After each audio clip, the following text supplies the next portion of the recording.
Welcome everyone to this chess endgame review entitled Smashing Through a Fortress. And before we smash through the fortress, I would like to show you what type of fortress I'm talking about. So in this position, white has an opportunity to set up a fortress. So if it was your turn in this position, what would you do? What plan would you try and come up with here? So feel free to pause the video if you need to think about it a little bit. Otherwise, let me reveal the answer here.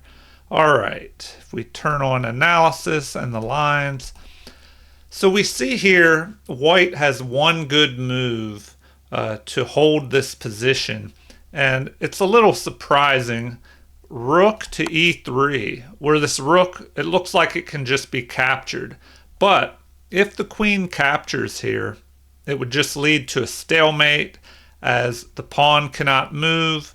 The king would be trapped, not in check, but could not move, and it would be stalemate.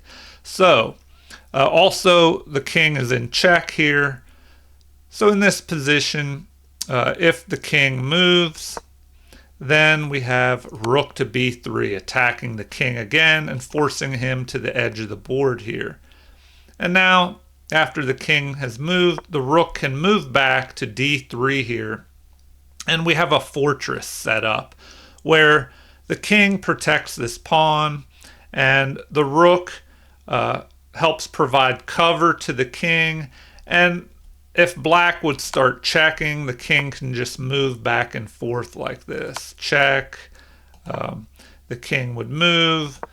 So whatever the queen does, the king can move or the rook can move here. And if the rook moves, it helps cut this king off, so the king and queen would not be able to go after this pawn. And if there's a check, the king can just move back and forth. So white would be safe in this fortress, and black would not be able to get anywhere. And it would probably lead to an agreed draw or 50 move repetition, where the pieces just move back and forth for 50 moves. And nobody would win here. All right, now that you've seen the type of fortress that I'm talking about, let me hide these lines and I'll go to the example of smashing through a fortress. All right. Okay, here we have a position with white to move, and excuse me. How does white proceed here? So once again, pause the video if you need to, but try and figure out what white should do here and how white can smash through black's fortress. The one difference we notice here is that white has a pawn now. So if it was just the queen and the king, it may be a different story. It would probably be a draw. But with this extra pawn, that makes the difference. All right, here we go. And in this position, we see white is clearly winning. But the best move is queen to f8, check. The king is forced to move to d7, but now we have capturing of the rook, giving up the queen. And after the pawn recaptures with check, white can step to the side and use an outflanking maneuver to get around and basically push towards this black pawn as the black king is forced to step backwards. All right, so the king would try and keep white away from the pawn, but if white moves up next to the pawn and it is protected, the king can just use the opposition to make black step to the side here. So after this move, even here, if black obtains the opposition, white will still win here as he is in front of his pawn. And so the game would continue with king to e6. And then no matter if black has the opposition here, the white king is in front of his pawn, and now he can just push this pawn forward. And if black tries to stay in front of the pawn will push forward to d7 and squeeze the king out. Now the king cannot move here in front of white's king because the pawn covers that. So he's forced to the side, and white moves to e7, where he has control of this queening square here. And after the king is forced to move, white would be winning in this position. All right, I'll show you another example of how to smash through a fortress. Let me turn off these evaluations and lines and hide that. All right. Okay.